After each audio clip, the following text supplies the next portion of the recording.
अरे साथियों, इससे पहले के दो लेक्चर, जो पिछले हमारे दो लेक्चर रहे, तो उसमें अकबर की हुकूमत और अकबर की हुकूमत के बाद जो कुछ रिएक्शनरी मूवमेंट और जो कुछ हालात बने हिंदुस्तान में, उस पर हमने वो तारीख को हमने कवर करने की कोशिश की थी। तो अकबर की हुकूमत को हमने देखा, काफी तवील हुकूमत रही हो, तकरीबन 50 साल का अरसा उसको हुकूमत का मिला था।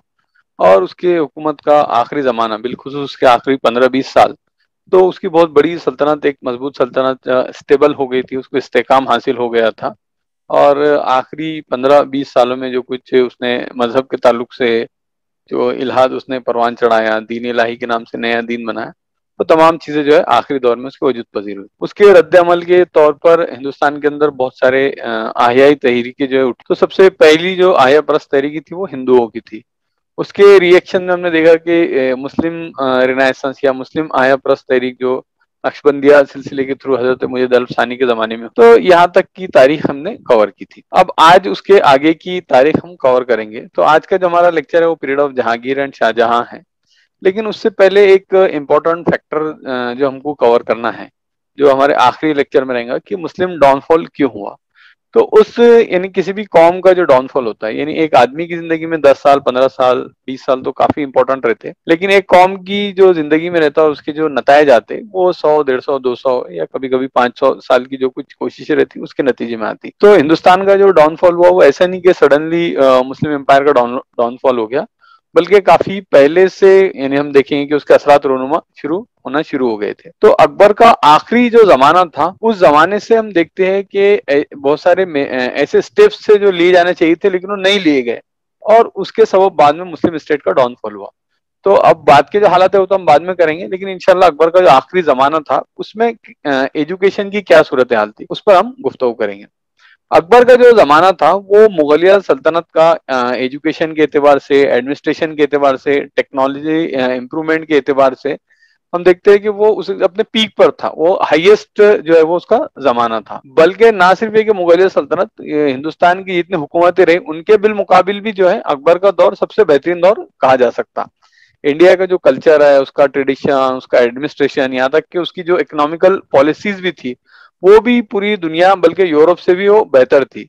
यानी यूरोप में हिंदुस्तानी जो मुगल थे, क्योंकि मुगल तो पूरी दुनिया में थे, लेकिन जो हिंदुस्तानी मुगल थे उनको मुगलान आजम यानी ग्रेटर ऑफ द मुगल कहा, ग्रेटेस्ट ऑफ द मुगल्स कहा जाता था।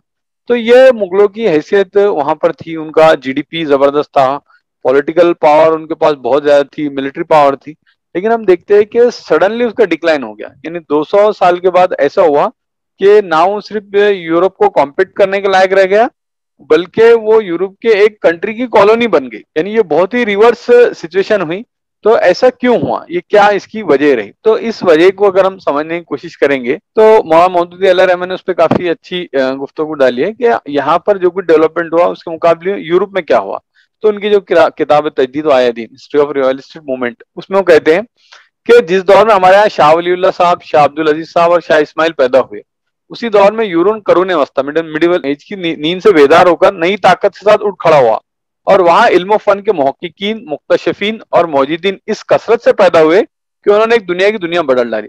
उसके बाद अगर इस किताब में देखें हम, तजदीद आदीन ने मौलाना तकरीबन 2 सफहात भरकर उन लोगों के नाम लिखे हैं कि जिन्होंने नए दौर में साइंस के अंदर, टेक्नोलॉजी के अंदर, फिलोसफी के अंदर, इकोनॉमी के अंदर, एडमिनिस्ट्रेशन के अंदर इन्होंने एक नई दुनिया जो आबाद कर दी थी।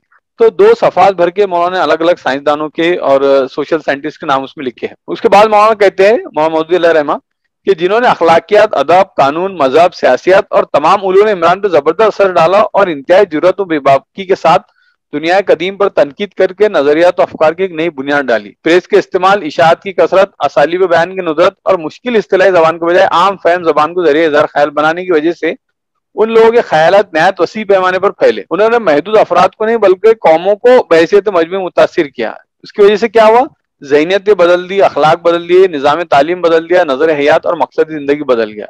यानी पूरा जो पॉलिटिकल सिस्टम था, जो सोशल सिस्टम था, वो पूरा का पूरा बदल गया। उसी जमाने में इनकलाब फ्रांस रोन हुआ, जिससे एक नई तहजीब पैदा हुई। इसी जमाने में मशीन की इजाद ने सनती इनकलाब बर्पा किया, जिसने एक नया तमद्दुन, नई ताकत और नए मसाइल जिंदगी के साथ पैदा किया। इसी जमाने में इंजीनियरिंग को गैर मामूली तरक्की हुई कि जिससे यूरोप को वो कुव्वत हासिल हुई कि पहले दुनिया की किसी कौम को हासिल ना हुई थी। इस जमाने में कदीम फन जंग की जगह नया फन जंग, नए आलात और नई तदाबीर के साथ पैदा हुआ। यानी पूरा मिलिट्री में क्या कुछ तजुर्बात है वो मौलाना ने बहुत तफसील के साथ बताए।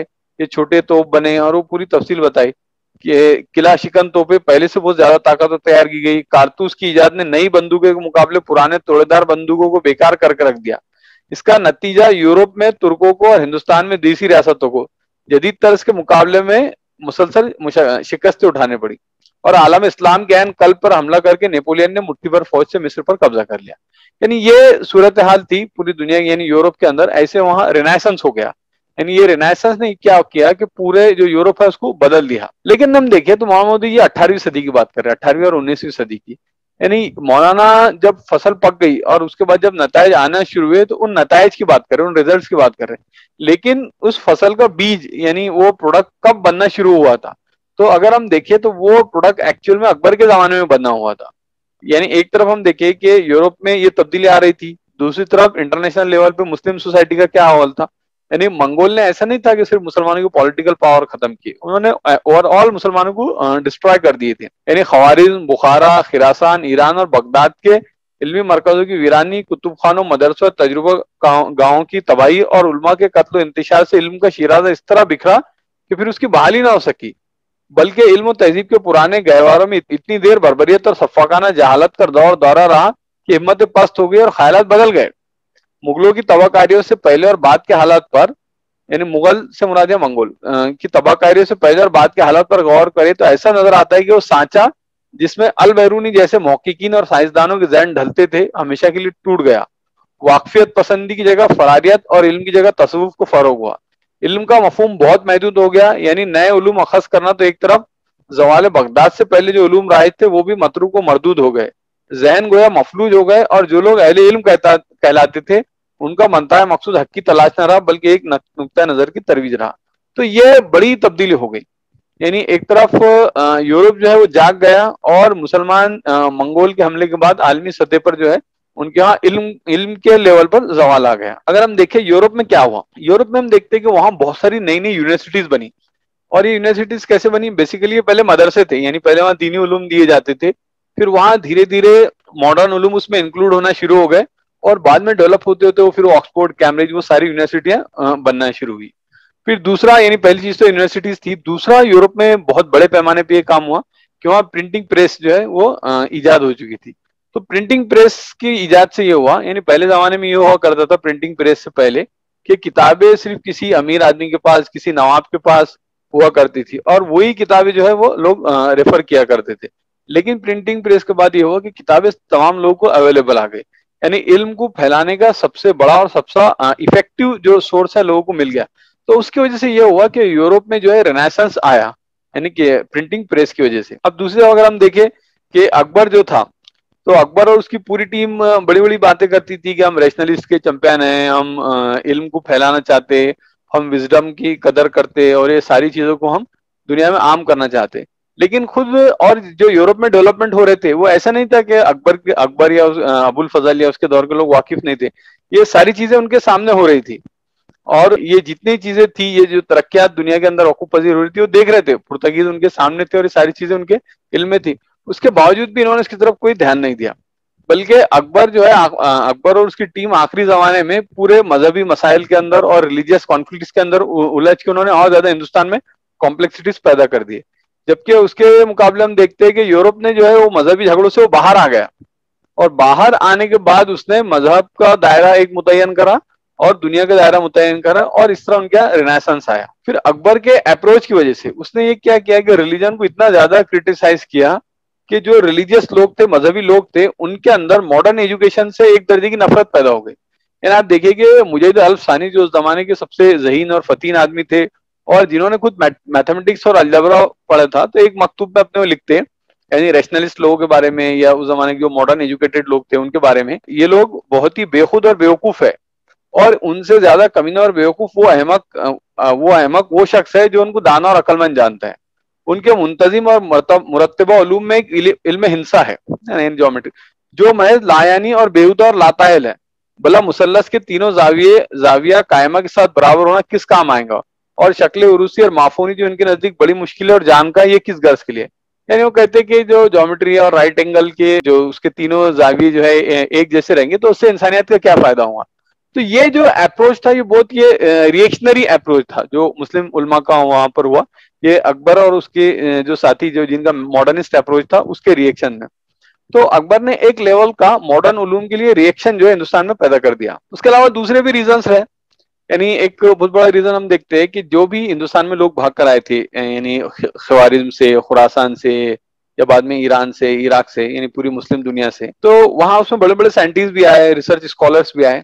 लेकिन वो लोग अपने साथ अपनी लाइब्रेरी, एक्सपेरिमेंटल लैब्स, अपने इक्विपमेंट्स, पूरे आलात, ये तमाम चीजें लेकर नहीं आए थे। फिर उसके बाद यहाँ हिंदुस्तान में आने के बाद वो उनकी जो साइंटिफिक, यानी खुद अल बैरूनी को देखिए, जब वो वहां पर था तो वो ये तजुर्बा कर रहा था कि जमीन से लेके चांद का फासला कैसे नापा जा सकता है, और इस बात की तहकीक कर रहा था कि जमीन को गोल कैसे साबित किया जाता है। लेकिन हिंदुस्तान में आने के बाद जो है तो उसने हिंदू मजहब के ऊपर किताब लिखी। तो यहाँ पर वो उलूम डेवलप हुए जिसके लिए पहले से बहुत ज्यादा कोई तहकीकात जिन उलूम पर नहीं हुई थी, वो उलूम हिंदुस्तान में डेवलप हुए। यानी तसव्वुफ, पोइट्री, लिटरेचर, कुछ काम फिक्ह में हुआ, इसी तरह मकामी तारीख लिखी गई। तो ये सारी ऐसी चीजें थी जिनके लिए कोई पास्ट नॉलेज की जरूरत नहीं थी, जबकि साइंस के लिए हम जानते हैं कि पास्ट नॉलेज की बहुत ज्यादा जरूरत होती है।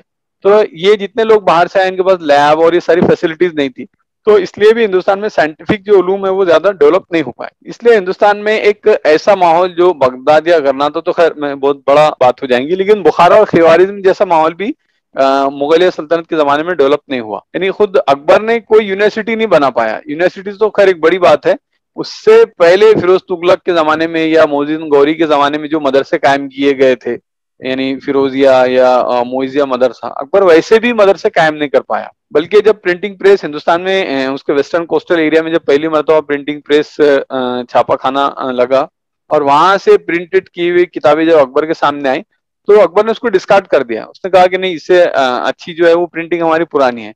यानी उसने ये नहीं देखा, क्योंकि जाहिर इब्तिदाई छपाई थोड़ी भद्दी रही होंगी, तो उसने कहा, उसने उसको डिस्कार्ड कर दिया। लेकिन नॉलेज फैलाने का जो सबसे बड़ा जरिया हो सकता था, उस नॉलेज एक्सप्लोजन का दौर जब शुरू हो रहा था, तो अकबर ने उसको डिस्कार्ड कर दिया।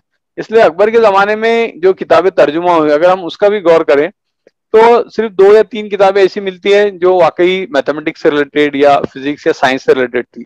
ज्यादातर किताबें ऐसी थी जो किस्से, कहानियां, अफसाने या दिल बहलाने की चीजें थी जिनके तर्जुमे किए गए। ये तो था रियासत का रवैया इल्म के बारे में। इसी तरह यूरोप में मजहब का जो मामला था वो भी बदल गया था रिनाइसेंस के बाद। लेकिन हिंदुस्तान में जो है तो मजहब का जो मामला रहा दुनिया के साथ तो वैसे ही रहा।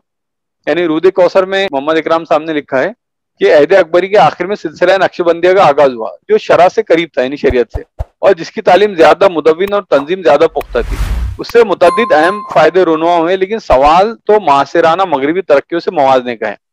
यूरोप में उस वक्त अल्लाह से लौ लगाने और दुनिया पर आखिरत के तरजीह देने वालों के तरीकेकार में एक बुनियादी तब्दीली रूनुमा थी। रजा इलाही के लिए अब इबादतों, रियाजतों और अशगाल रूहानी में गुलू के बजाय खिदमत खल्क को राह निजात समझा गया। मुतअद्दिद ऐसे सिलसिले कायम हुए जो महदूद मसीही इबादतों और रोजों और इस तरह के अहकाम मजहब की बजावरी में कोताही न करते, लेकिन जिनका असल जोर खिदमत खल्क, तबलीग मजहब, तौसीह तालीम, गरीबों, बीमारों, दूसरे हाजतमंदों की खिदमत और इस्लाह माशरा पर था। अफसोस कि हमारे यहाँ इस जज्बे की नशोनुमा ना हुई। अल्लाह से मोहब्बत करने वालों ने खल्कुल्लाह से मोहब्बत और मखलूक की अमली खिदमत का रास्ता इख्तियार न किया, बल्कि ज्यादातर रियाजतों, मुजाहिदों में मुस्तगरिक रहे। और आज भी खिदमत खल्क के मामले मुसलमान अहले मगरिब से ही नहीं बल्कि हिंदू और बौद्धों से भी पीछे है। तो ये उस जमाने की सूरत हाल थी मुसलमानों की, मजहबी तबके की। बहरहाल, तो ये एक नुक्ता मैंने यहाँ इसलिए रख दिया था कि आगे जब हम उस टॉपिक पर गौर करेंगे तो ये बैकग्राउंड हमारे सामने रहना चाहिए। उसके बाद हम आते हैं आज के टॉपिक पे हमारे, नूरुद्दीन मोहम्मद सलीम, या जिसने अपना लकब जहांगीर रखा था। तो सलीम 31 अगस्त 1559 में फतेहपुर सिकरी में पैदा हुआ। उसकी माँ का नाम मरियम जमानी, यानी जिसको आमतौर से जोधा कहा जाता है, राजा भरमल की बेटी, वो उसकी वालदा थी। अकबर के यहाँ जो है 38 साल का होने तक कोई औलाद नहीं थी, या जो भी बच्चे पैदा होते वो मर जाते थे, कोई बच्चा बाकी नहीं रहता था। तो इसको लेकर अकबर बहुत परेशान था। वो दरगाह दरगाह जाता था, मिन्नतें मानता था। तो उसने 2 मन्नतें आखिर में मानी। एक तो सलीम चिश्ती की दरगाह पर हो गया, लोगों ने कहा कि अगर तुम वहां जाओ तो मुमकिन है कि मतलब तुमको औलाद हो सकती। और दूसरा वो ख्वाजा अजमेरी की दरगाह पे गया और उसने मन्नत मानी कि अगर उसको बेटा होता है तो वो आगरा से लेके अजमेर तक पैदल प्यादा सफर करेगा। और इत्तेफाक ये हुआ कि उसी साल को जो है उसको बेटा पैदा हुआ। तो उसने शेख सलीम चिश्ती के नाम पर उसका नाम सलीम रखा। और अकबर चूंकि शेख सलीम चिश्ती का मुरीद था और उनकी बहुत ज्यादा इज्जत करता था, तो उसने कभी भी बेटे को उसके उनके असल नाम से नहीं पुकारा, तो उसको हमेशा शेखू बाबा कह के पुकारता था आउट ऑफ द रिस्पेक्ट। और अकबर ने यानी आगरा से लेके अजमेर तक पैदल सफर भी किया उसके पैदा होने के बाद। सलीम 1605 के अंदर जो है तख्त पर बैठा। तख्त पर बैठने के बाद उसने सबसे पहले अपने आप को कॉन्करर यानी जहांगीर का नाम दिया, वर्ल्ड कॉन्करर की, जिसने दुनिया को फतेह किया था। 1605 से लेके 1627 तक उसका तकरीबन 22 साल का वक्फा रहा जिसमें उसने हुकूमत की। सलीम की जो ओवरऑल पॉलिसी थी, या जहांगीर की जो ओवरऑल पॉलिसी थी, वो वही थी जो अकबर की थी। तो उसने बहुत ज्यादा केओस उसमें पैदा नहीं किया और सब कुछ साथ में लेकर चलने की उसकी पॉलिसी थी। उसके जमाने में चेन ऑफ जस्टिस बहुत मशहूर थी, यानी उसने बादशाह बनने से पहले, यानी उसकी जो ऑटोबायोग्राफी है उसमें भी वो बार बार लिखता है कि मैं हमेशा कोशिश करता हूँ कि लोगों के साथ इंसाफ हो, कहीं ऐसा ना हो कि मैं आम लोगों के और जो सरकार दरबार के बड़े बड़े ऑफिसर्स है तो उनके मुकाबले नाइंसाफी करूं। तो पूरी जिंदगी में यानी इंसाफ पसंद उसका बहुत ही यूनिक फीचर था। तो उसने ये किया कि बादशाह बनने के बाद अपने महल के बाहर एक बहुत बड़ी बेल लगाई, यानी एक ऐसी रस्सी लगाई और उसमें 60 बड़ी बड़ी घंटियां लगाई। तो कोई भी आदमी जो बादशाह से अपनी शिकायत करना चाहता था, वो अगर उन जाकर उन घंटी को बजाता तो उसके बाद बादशाह खुद पर्सनली उसकी शिकायत सुनता था। तो ये उसके जमाने में इंसाफ के लिए बहुत मशहूर। बादशाह बनते ही उसने 12 यानी 12 रूल्स ऑफ कंडक्ट कहा जाता है, 12 फैसले उसने लिए हैं और वो फैसले काफी इंपॉर्टेंस है और इससे समझ में आता है कि उसका ओरिएंटेशन हुकूमत को लेकर कैसा था। यानी सबसे पहले ये हुआ कि उस जमाने में बहुत सारे टैक्सेस जो है रिलीजन के नाम पे लगा दिए थे खुद जागीरदारों ने, और जो रियासतों के जिम्मेदार थे उन्होंने। उसमें ज़कात भी शामिल थे, यानी ज़कात का भी बहुत ही मिसयूज होता था। इसी तरह दूसरे जो टैक्सेस हिंदुओं पर थे वो भी लगा दिए गए थे। तो उसने वो सारे टैक्सेस जो है लोगों को माफ कर दिया और टैक्सेस खत्म कर दिया। उसके बाद हाईवेज जो थे वहां पर रॉबरी और चोरियों का बड़ा मसला था, उसने उस पर फोकस किया और उसको सॉल्व किया। फिर तीसरा, इनहेरिटेंस ऑफ प्रॉपर्टी, यानी ये होता था कि लोग जबरन दूसरों की प्रॉपर्टी जो है वो जब्त कर लेते, तो उसने उस पर पाबंदी लगा दी कि कोई किसी की प्रॉपर्टी जबरन जब्त नहीं करेगा। फिर शराब, नशा और जितनी चीजें थी, यानी उसने जो उसके फैसले में लिखा है कि आज तक मैं भी शराब पीता था, यानी सलीम खुद जो है काफी नशा करता था, तो उसने कहा कि मैं खुद आज तक नशा करता था लेकिन आज के बाद मैं भी नशा नहीं करूंगा और मेरी हुकूमत में किसी भी तरह का नशा, भंग, चरस, जितने भी शराब की अकसाम हो सकती थी उसने नशे के अकसाम सबके सब पर पाबंदी लगा दिया। फिर उससे पहले क्रिमिनल्स के नाक और कान काटे जाते थे, तो वो बहुत ही वहशियाना सजाएं थी, उसने उस पर पाबंदी लगाया। फिर जागीरदार जो है वो एग्रीकल्चर जो थे, किसानों की जमीन पर कब्जा कर लेते थे, उस पर उसने पाबंदी लगा दिया। फिर उसने कहा कि गवर्नमेंट हॉस्पिटल्स बनाए जाए, इन्हें ऐसे हॉस्पिटल जिनका के खर्च गवर्नमेंट उठाएंगे। इसी तरह ऐसे डॉक्टर उसने अपॉइंट किए जो लोगों का घर पर जाकर गवर्नमेंट की तरफ से फ्री में इलाज करेंगे। फिर जानवरों की कुर्बानियों पर उसने पाबंदी लगाया, चूंकि अकबर के जमाने से चल रहा था, तो सबको एक पॉजिटिव मैसेज देने के लिए ये स्टेप भी उसने लिया।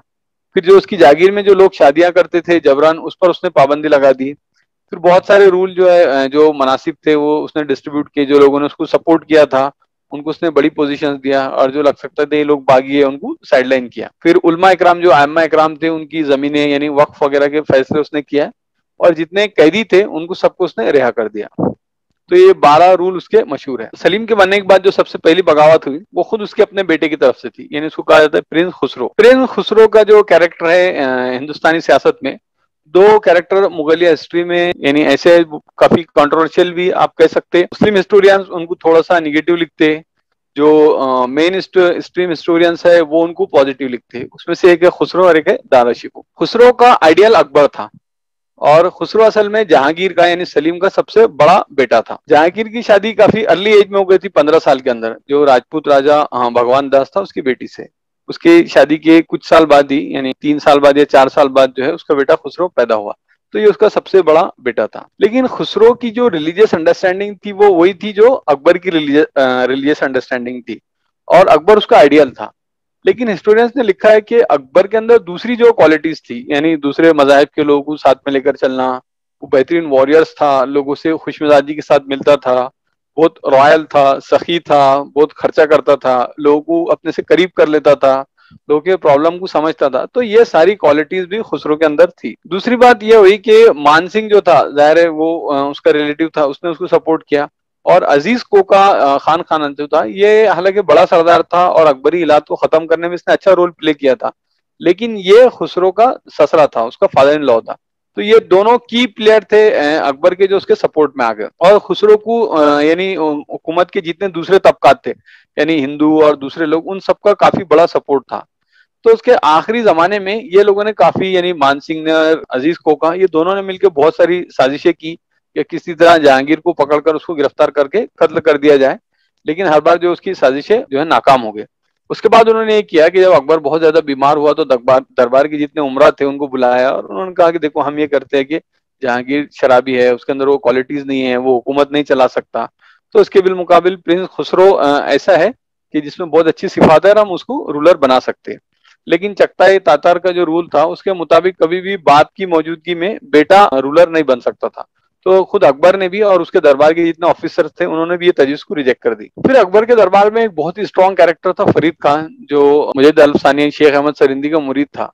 तो उसने ये किया कि उसने उस जमाने में जहांगीर को सपोर्ट किया और उसने फिर अकबर और जहांगीर के दरमियान जो भी प्रॉब्लम्स क्रिएट कर दिए थे, प्रॉब्लम्स को उसने सॉल्व किया और उसने जहांगीर से कहा कि देखो मैं पूरा सपोर्ट करूंगा तुमको बादशाह बनाने में, लेकिन तुम बादशाह बनने के बाद शरीयत का एहतराम करना और जो कुछ अकबर ने इल्हाद पैदा कर रखा है तुम उसको खत्म करना।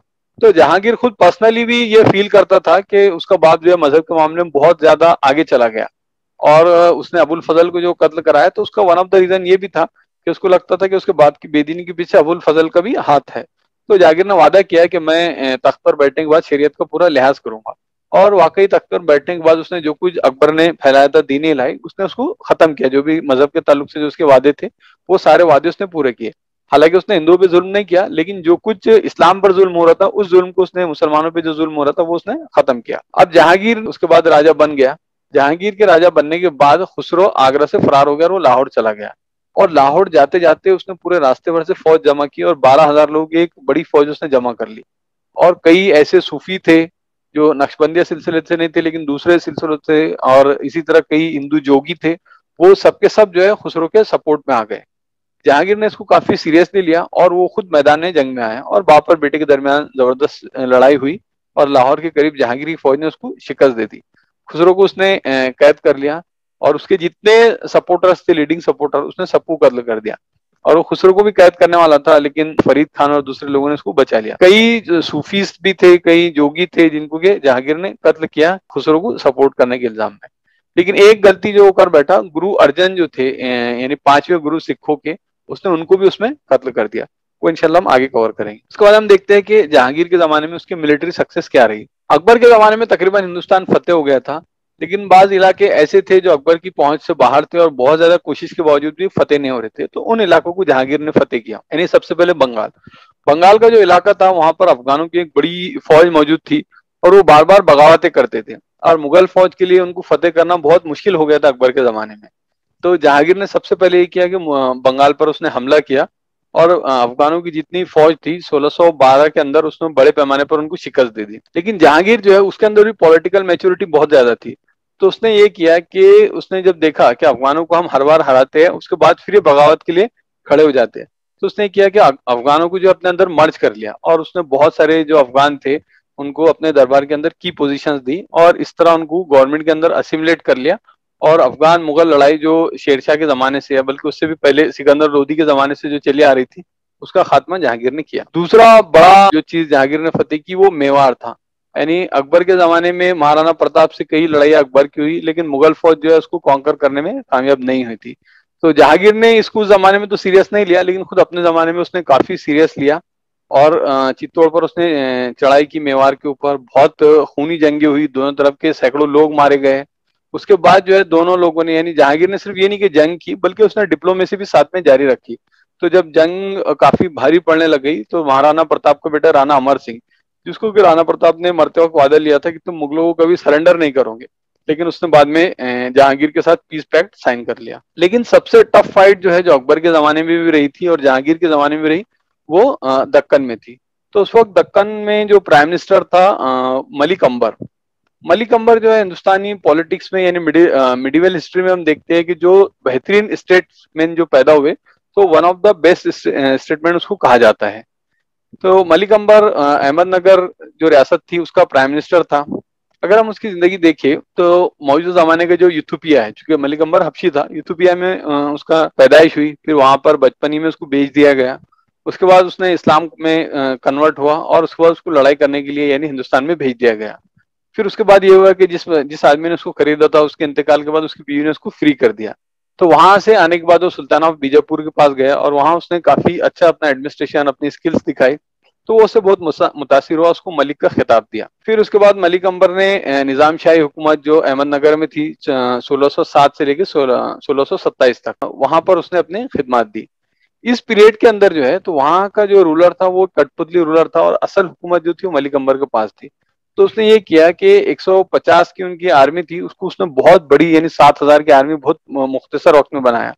फिर उसके बाद उसको और उसने एक्सपांड किया। 1610 में हम देखते हैं कि उसकी आर्मी में 10,000 हबशी थे और 40,000 दक्कनीज थे। फिर उसने मराठों को जो है ट्रेन किया और उनको गोरिल्ला लड़ाई सिखाई और उनको लेकर उसने एक बड़ी मिलिट्री बना ली। तो मलिक अंबर ने ये किया कि दक्कन का जो इलाका था उसमें गोरिल्ला लड़ाई से पहले कभी नहीं लड़ी गई थी, लेकिन वो पहला आदमी था कि जिसने दक्कन में गोरिल्ला लड़ाई की बुनियाद डाली। मलिक अंबर की और मुगलों की कई लड़ाइयां हुई, लेकिन हर मर्तबा जो है वही कामयाब रहा। मलिक अंबर सिर्फ ये नहीं था कि एक बहुत अच्छा लड़ाका था, बल्कि वो बहुत अच्छा एडमिनिस्ट्रेटर भी था। उसने जो रेवेन्यू सिस्टम बनाया था, उस रेवेन्यू सिस्टम की वजह से गवर्नमेंट को एक फाइनेंशियल स्टेबिलिटी मिली। इस फाइनेंशियल स्टेबिलिटी की वजह से वो 10 साल तक मुगलों से लड़ पाया और मुगल उसको हरा नहीं पाए। उसके बाद 1616 के अंदर एक बहुत बड़ी फौज लेकर शाहजहां आया और उसके बाद अहमदनगर का कुछ इलाका उसने फतेह किया और बाद में वो पीस टेरिटरी हुई और अहमदनगर का कुछ इलाका जो इनके कंट्रोल में दिया, जिससे जहांगीर ने खुश होकर उसको शाहजहां का लकब दिया अपने बेटे को। लेकिन अगर हम देखें कि 10 साल तक मुगल एम्पायर यानी जो उस जमाने की सेकंड वर्ल्ड की लार्जेस्ट आर्मी थी, वो 10 साल तक एक छोटी स्टेट की एक स्टेट से लड़ती रही, जिसमें लाखों रुपया खर्चा हुआ, हजारों लोगों की जान हुई और 10 साल में सिर्फ 10 साल तक वो 1 इंच भी जमीन पर कब्जा नहीं कर पाए। तो अगर हम देखा जाए, पूरा एनालिसिस किया जाए मामले का, तो वाकया यह है कि मुगल जो है वो हार गए थे मलिक अंबर के मुकाबले पर। फिर उसके बाद एक अहम इलाका जो जहांगीर ने फतेह किया वो पंजाब था। यानी पंजाब का वो इलाका जिसको कांगड़ा कहा जाता है, जो अकबर के जमाने में फतेह नहीं हो पा रहा था, तो जहांगीर ने वो फतेह किया। लेकिन ये इवेंट जहांगीर को बहुत महंगा पड़ गया और उसके मरने तक भी ये इलाका उसके लिए तकलीफ दे रहा। जहांगीर की जिंदगी उस वक्त तक मुकम्मल नहीं हो सकती जब तक उसकी बीवी नूरजहां का तस्करा ना किया जाए। नूरजहां की जो जहांगीर से शादी है वो 1611 के अंदर हुई। नूरजहां शेर अफगान एक जागीरदार था और वो फाइटर भी था, तो उससे उसकी शादी हुई थी। उसकी वो बेवा थी, तो उसने बाद में जहांगीर से शादी की और उसने उसको लकब दिया नूरजहां का। तो शादी से पहले उसका नाम महरून निसा था। बहुत सारे यानी खासतौर से उर्दू लिटरेचर में ऐसी स्टोरीज मौजूद है दोनों की लव स्टोरीज के, उसने पहले उसको देखा, फिर वो मोहब्बत हुई, फिर अकबर ने उसकी शादी किसी और से करवा दिया, फिर वो जहांगीर ने राजा बनने के बाद उसके शोहर को मरवा दिया और फिर उससे शादी कर ली। तो ये सब फैब्रिकेटेड स्टोरीज है, ऐसी कोई यानी स्टोरी नहीं है। हालांकि जहांगीर को अगर देखिए, उसका जो कैलिबर था, उसका उसकी जो पर्सनालिटी थी, तो उसके बारे में स्टूडेंट्स ने लिखा है कि उससे वो ऐसी चीजें उससे होना मुमकिन नहीं थी। और ये सारी चीजें जब नूरजहां और शाहजहां के बीच में बहुत ज्यादा तख्त के लिए लड़ाइयां शुरू हुई, तो शाहजहां के जो सपोर्टर्स थे उन्होंने इस तरह की जो फैब्रिकेटेड स्टोरी फैला दी थी। बहरहाल वो शेर अफगान की वाइफ थी जो बुर्दान यानी बंगाल का एक इलाका है वहां का जागीरदार था। लेकिन शेर अफगान ने क्या किया कि जहांगीर के जमाने में उसने बगावत शुरू कर दी। तो जहांगीर ने उसके बाद कुतुबुद्दीन जो उसका रजाई भाई था उसको वहां पर भेजा, दोनों के दरमियान जबरदस्त जंग हुई और शेर अफगान मारा गया। उसके बाद 4 साल तक नूरजहां बेवा रही। उसके बाद जहांगीर ने मतलब बाज़ाब्ता उससे निकाह किया, उससे शादी किया। हालांकि नूरजहां की उस वक्त उम्र 34 साल की थी, लेकिन उसकी खूबसूरती, उसका चार्म, उसका इंटेलिजेंस, उसकी क्रिएटिव एबिलिटी और उसका पर्शियन लिटरेचर पर जो उसको कमांड थी, पोइट्री, आर्ट्स, ये सारी चीजें जो थी, उसकी पॉलिटिकल अंडरस्टैंडिंग, और वो बहुत अच्छी वॉरियर भी थी, बहुत अच्छी जंग भी वो करती थी, शिकार बहुत अच्छा करती थी। तो उसकी मल्टीफेसेट पर्सनालिटी थी जिससे जहांगीर बहुत ज्यादा इंप्रेस हुआ। जहांगीर काफी उसकी बात मानता था। जहांगीर का आखिरी जो जमाना था वो बहुत बीमारी में गुजरा, तो उसके जमाने में नूरजहां ने उसकी कंप्लीट जो गवर्नमेंट है मुगलिया सल्तनत की, तो वो नूरजहां ने रन की। यानी अगर हम देखें मुसलमानों की तारीख में, तो हमने देखा था कि अल्तमश के बाद दिल्ली सल्तनत में रजिया सुल्ताना ने 6 महीने तक तकरीबन दिल्ली की सल्तनत चलाई थी। उसके बाद नूरजहां एक ऐसी खातून थी जिसने पूरे हिंदुस्तान की यानी हुकूमत चलाई। जहांगीर जो था वो बीमार था और ज्यादा फैसले नहीं ले पाता था, बल्कि उस जमाने कॉइन जो थे, ऑर्डर्स जितने थे, वो सब के सब नूरजहां के नाम से ही थे। लेकिन जहांगीर के जमाने में एक आखिरी जमाने में जो तब्दीलियां हुई, उसमें सबसे बड़ा मसला जो उसके सामने हुआ वो कंधार की हार, यानी ये मुगलिया सल्तनत के लिए, उसकी इज्जत के लिए बहुत बड़ा धक्का था। शाह अब्बास जो था ईरान का, उसने कंधार पर हमला कर लिया और उस पर कब्जा कर लिया। जहांगीर ने उसके लिए शाहजहां को पर्सनली भेजा कि तुम जाओ और वो जंग लड़ो। लेकिन शाहजहां जब वहां जाने लगा तो शाहजहां को रियलाइज हुआ कि ये जंग काफी लंबी चलने वाली है। तो इस बात का इम्कान है कि अगर मैं तख्त से इतने दिन दूर रहूंगा तो यहाँ पर आसिफ खान और नूरजहां जो है वो तख्त पर कब्जा कर लेंगे और मैं बाहर का बाहर रह जाऊंगा। तो शाहजहां ने जो है वहां जाने से इनकार कर दिया और उसने ये किया कि बगावत कर दी। और बगावत करने के बाद फिर कई जंगे जो है वो महाबत खां को जहांगीर ने भेजा। कई जंगे महाबत खान और शाहजहां के बीच में हुई। शाहजहां बुरी तरह हार गया। उसके बाद वो हिंदुस्तान के अलग अलग इलाकों में, कभी दक्कन में, कभी उड़ीसा में भागता फिरता रहा और महाबत खान ने हर जगह उसको शिकस्त दी। बाद में जब शाहजहां को रियलाइज हुआ कि अब कोई मतलब उसके बाद ऑप्शन नहीं बचा तो फिर उसने अपने वालिद को खत लिखा कि मुझे माफ कर दो, मैं रिकनसाइल करना चाहता हूँ। तो जहांगीर भी जानता था कि उसके जितने बेटे हैं उसमें सबसे काबिल जो है वो शाहजहां ही है, तो उसने उसको माफ कर दिया। लेकिन उसने कहा कि अब तुम जमानत के तौर पे औरंगजेब और दारा शिकोह जो जो तुम्हारे दो बेटे हैं उनको मेरे पास होस्टेजेस रखो। तो फिर वो दोनों को जहांगीर के पास भेज दिया गया और इस तरह शाहजहां को माफी दे दी गई। फिर महाबत खां जो है वो काफी वफादार सिपह सालार था जहांगीर का। लेकिन जब आसिफ खान और नूरजहां का भी नाम लिया जाता है, ये दोनों ने जब देखा कि महाबत खां की पॉपुलैरिटी बहुत ज्यादा बढ़ती जा रही है और वो जहांगीर के करीब हो रहे हैं, तो उन्होंने उसके अगेंस्ट में कॉन्स्पिरेसीज करना शुरू कर दिए और बहुत ज्यादा जो पॉलिटिकल टसल उनके बीच में हो गई और उन्होंने उसको जहांगीर को महाबत खां के अगेंस्ट कर दिया, यानी कंटिन्यूअस नेगेटिव रिपोर्टिंग, उसके बारे में साजिशें। इससे ये हुआ कि महाबत खां और जहांगीर के बीच में कंट्रोवर्सी क्रिएट हो गई और इम्कान इस बात का था कि जहांगीर उसको कैद करवा देता। महाबत खां जो है अपनी वफादारी की यकीन दिलवाता रहा, लेकिन जब उसको भी रियलाइज हुआ कि अब कोई बात असर नहीं होने वाली है, तो एक मरतबा ये हुआ कि जब बादशाह दरिया के किनारे जा रहा था तो अचानक ये हुआ कि उसकी पूरी फौज जो है झेलम के उस तरफ चली गई और जहांगीर अकेला इस तरफ रह गया। तो महाबत खां ने मौके का फायदा उठाते हुए जहांगीर पर की फौज पर, यानी जहांगीर के पास फौज ही नहीं बची थी, 10-15 लोग थे, उनको अपने कब्जे में ले लिया और 1 साल तक जो है उसको उसने अपनी निगरानी में रखा। यानी एक तरीके से वो कैद थी, तो उसके साथ कोई यानी बदसलूकी या उसकी इज्जत नफ्स को उसने मजरूर नहीं होने दिया, बल्कि उसको पूरा रॉयल ट्रीटमेंट वो देता रहा। उस 1 साल में यानी हम देखें कि नूरजहां ने जिस तरीके से पूरी हुकूमत चलाते हुए जहांगीर को, उसने जिस तरह लाहौर इसने उसको लेकर चला गया था, जहांगीर को उसने जो वापस लेकर आया, तो उससे उसकी इंटेलिजेंस और उसकी सिपह सालारी की स्किल और वो सारी स्किलें पता चलती है।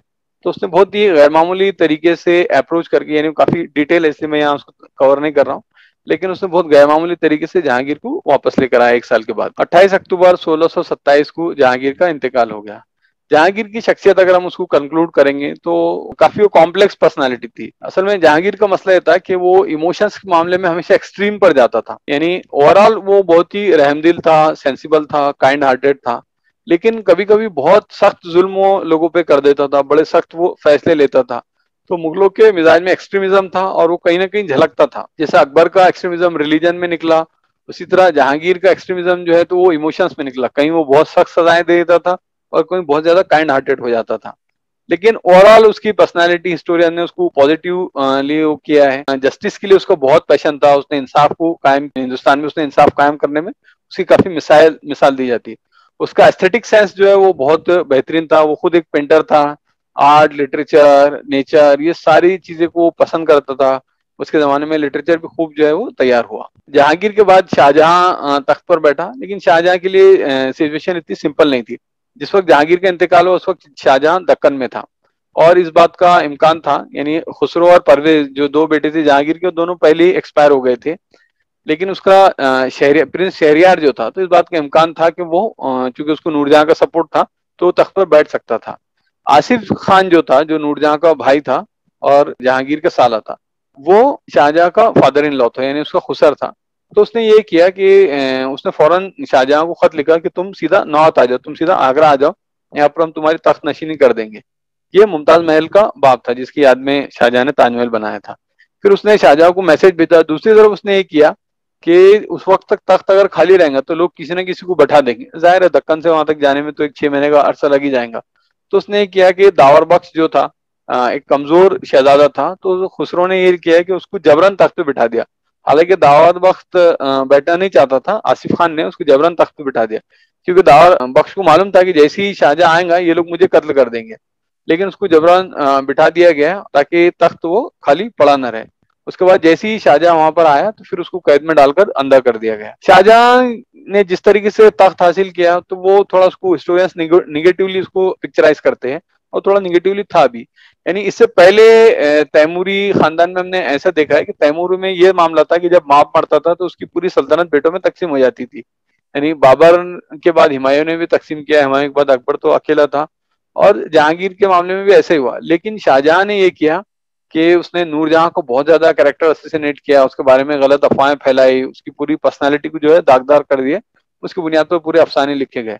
फिर इसी तरह जो भी सपोर्टर्स थे जिन्हें उसमें लगता था कि ये लोग बादशाह बन सकते हैं, जिनके इम्कानात थे, शाहजहां ने बड़े पैमाने पर कत्ल खून किया और सारे लोगों को उसने मरवा दिया। फिर आखिरी जमाने में यानी वो इतना इसमें मशगूल हो गया था, खुद उसके अपने बाप की आखिरी रस्मात तक उसने पूरी नहीं की।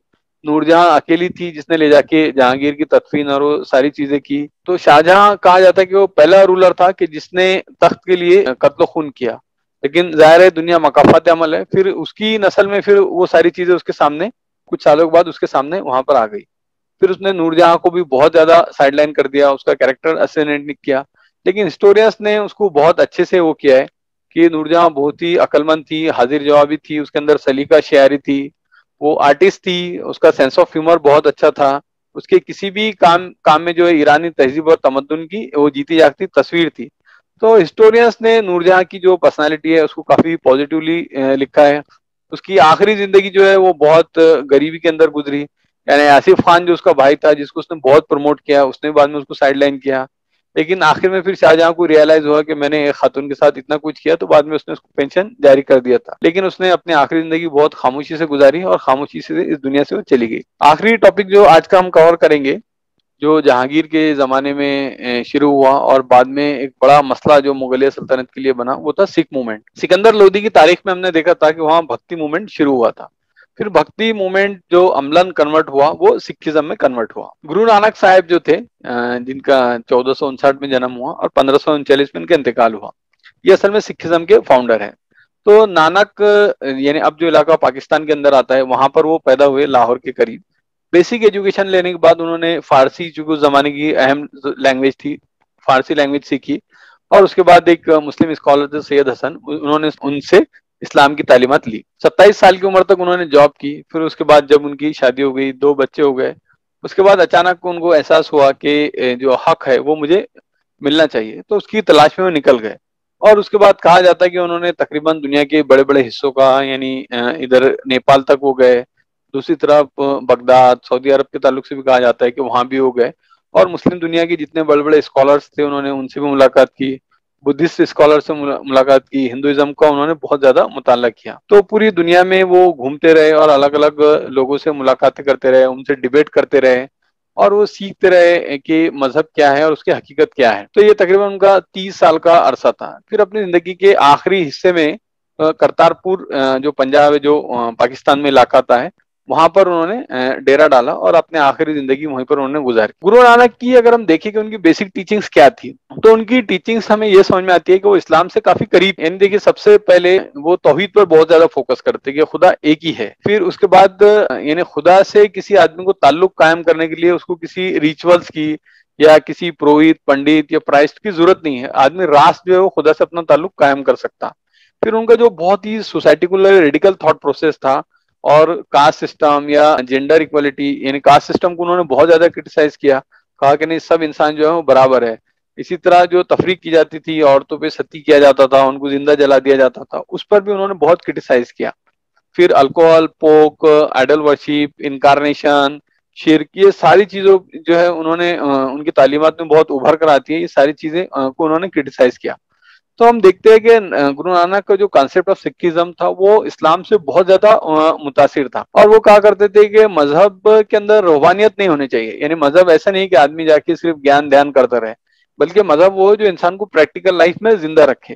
तो उन्होंने इसलिए बाकी सारे मजाहब को बहुत ज्यादा, यानी वहां से बहुत ज्यादा चीजें नहीं ली, बल्कि ज्यादा चीजें उन्होंने इस्लाम से दी, जो इंसान को एक लाइव इंसान बनाता है, एक जिंदा इंसान उसको बनाता है। उनके मौत के वक्त जो है उन्होंने अपने बेटों के बजाय उनका एक शागिर्द था लहना, उसको उन्होंने अपना सेकंड गुरु डिक्लेयर किया।